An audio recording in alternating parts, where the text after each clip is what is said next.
அனைவருக்கும் வணக்கம். பனியன் சீரியல் இன்றைக்கி என்ன ப்ரோமோ நினச்சின்னு பார்ப்போம். ராஜியோட அவங்க அம்மா அப்பா வீடை காட்டுறாங்க. அவங்க அம்மா அப்பா, அந்த பாட்டி, சித்தப்பா, சித்தி எல்லாருமே அங்கே இருக்காங்க. அவங்க சித்தி வந்து எல்லாருக்கும் காஃபி டீ எடுத்து கொடுக்குறாங்க. ஆனாலுமே அவங்க அம்மாவை கேட்குறாங்க. பாட்டி வந்துட்டு, நீ குடிச்சியாம்மா அப்படிங்கிறாங்க. அக்கா குடிக்க மாட்டேன்னு தான் சொன்னாங்க. நான் தான் சின்ன பிள்ளைக்கு ஊற்றுற மாதிரி நல்லா வாயை திறந்து அமைக்க வச்சு ஊற்றி குடிச்சிட்டேன் அப்படிங்கிறாங்க அவங்க சித்தி வந்து. அதுக்கடுத்து அவங்க சித்தப்பா கேட்குறாங்க, இன்றைக்கி என்ன காலையில் சமைக்கணும் அப்படின்ட்டு மாற்றிடுறாங்க பேச்சை. ஆமாம், என்ன வழக்கம் போல் எங்கிட்ட கேட்டு செஞ்சீங்க, நீங்களாக தானே செஞ்சீங்க அப்படிங்கிறாங்க.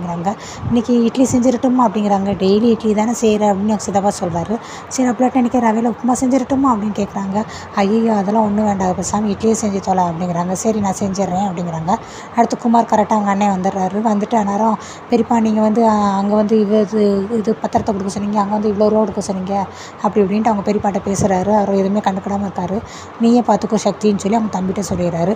திருப்பி பெரியப்பா வந்தம்மா அங்கே போச்சோ நீங்களே, நீங்கள் அங்கே வர்றீங்களா அப்படின்னு சொல்லி கேட்குறாங்க. அப்பயும் அவர் பேசவே இல்லை, மூஞ்ச கொடுத்து.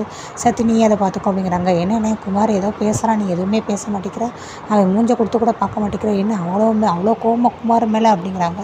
எனக்கு இதுக்கு குமார் மேலே கோவம், அதெல்லாம் ஒன்றும் இல்லையே அப்படிங்கிறாங்க. அப்புறம் என்ன குமார் செஞ்ச தப்பை நினச்சி இன்னுமே நீ கோவப்பட்டுக்கிட்டே இருக்கு அப்படிங்கிறாங்க. நான் தான் சொன்னேன் இல்லை, நான் குமாரோட கல்யாணத்தை நான் பார்த்து நடத்திக்கிடுவேன், அது ஏன் பொறுப்புன்னு சொன்னேன்ல, கொஞ்சம் பொறுமையாக இருக்கீங்களா ரெண்டு பேரும், அது வரைக்கும் நீங்கள் எதுவுமே பொறுமையாகவே இருக்க மாட்டேங்கிறீங்க. இப்போவும் சொல்கிறேன், வேணா எழுதி வச்சுக்கோ, நான் எழுதியும் தர்றேன், குமாரோட கல்யாணத்துக்கு நான் பொறுப்பு, நல்ல பிள்ளையை பார்த்து நான் கல்யாணம் பண்ணி கண்டிப்பாக வைப்பேன், அது வரைக்கும் அவனை தேவையில்லாமல் எந்த அசம்பாவிதம் எந்த வம்பு தும்புக்கு போகாமல் இருக்க வைக்கிறது உன் பொறுப்பு அப்படிங்கிறாங்க. என்ன நீ ரொம்ப தான் பேசுகிற, உன் மகளால் தானே என் பையனோட கல்யாணமே நின்றுச்சு, இப்போ என்னடனா அதெல்லாம் இல்லாமல் நான் நடத்தி வைப்பேங்கிற, அது எப்படி முடியும் அப்படிங்கிறாங்க.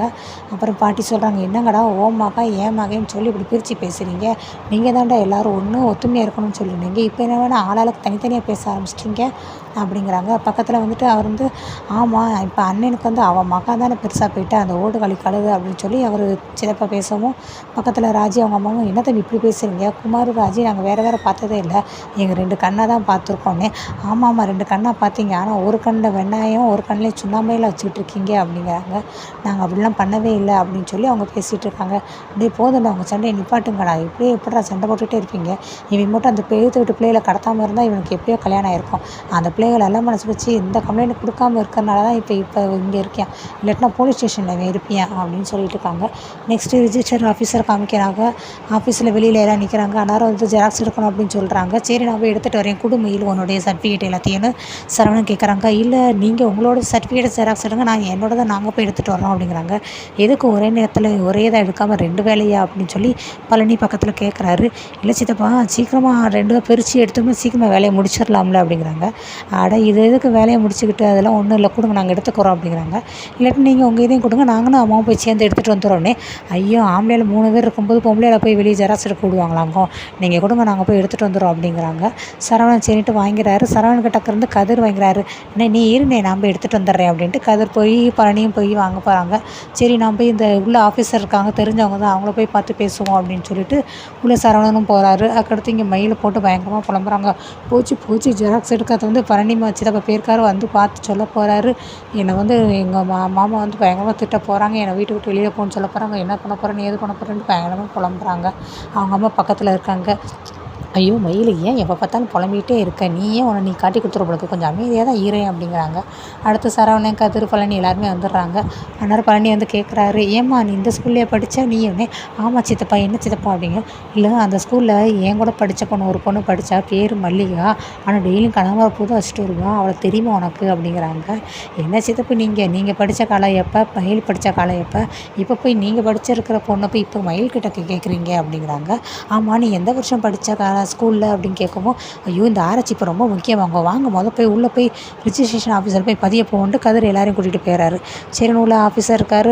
நீங்கள் தான் சரவணா, நீங்கள் மயிலான்னு ஆமான்னு எல்லாத்தையும் சொல்லிடுறாங்க. சைன் போடுங்கிறாங்க. சைன் எல்லாம் போட்டு முடிச்சிடறாங்க. மயிலை போட சொல்கிறாங்க. மயிலும் போட்டு முடிச்சிடுறாங்க. அதுக்கடுத்து சரி முடிஞ்சிச்சு, அவ்வளோதானா சார் அப்படின்னா, அவ்வளோதான் அப்படிங்கிறாங்க. அதுக்கப்புறமா அந்த ஆதார் கார்டு சர்டிஃபிகேட் எல்லாத்தையும் கொடுக்குறாங்க. சரவணன் கையில் இருக்குது. சரவணன் கையிலேருந்து சீக்கிரமாக மயில் எல்லாத்தையும் பிடிக்கிட்டு, நான் வச்சுக்கிறேன் பத்திரமா மாமா அப்படின்ட்டு, இந்த மாமா வச்சிருமா அப்படி இப்படின்னு எல்லாத்தையும் கொடுக்குறாங்க. ஆதார் கார்டு கொடுக்கும்போது கீழே விழுந்துருது. அதை கதிர் எடுத்துறாரு. ஐயோ போச்சு, கதிர் என்னோடய வயசை பார்த்துட்டாரு, போச்சு போச்சுன்னு பயங்கரமாக மயில் புலம்புறாங்க. கதிர் சிரிச்சுக்கிட்டே ஆதார் கார்டை கொடுத்துறாரு. இம்மா கவனிச்சிங்களா, கதிர் சிரிச்சுக்கிட்டே தான் இருந்தார், ஆதார் கார்டை பார்த்துட்டு போச்சு நான் நல்லா மாட்ட போகிறேன் அப்படிங்கிறாங்க. ஐயோ மயில் ஏன் தான் இப்படி தொணங்கிறீங்க நீச்சே, அதான் ரெஜிஸ்ட்ரேஷன் ஆஃபீஸில் எல்லாமே பக்கமாக முடிஞ்சிருச்சு, அப்புறம் என்ன புலம்புற, அவர் பார்த்துட்டு சிரிக்க தானே செஞ்சார், ஷாக்கானா தான் உனக்கு வந்து அதிர்ச்சி, அவர் சிரிச்சிருக்காரு, அப்போ உன்னுடைய வயசுன்னு பார்க்கல தான் நான் அர்த்தமே. ஓ அப்படியா, ஆமாலம்மா அப்படின்னு சொல்லி புலம்பிகிட்டு இருக்காங்க.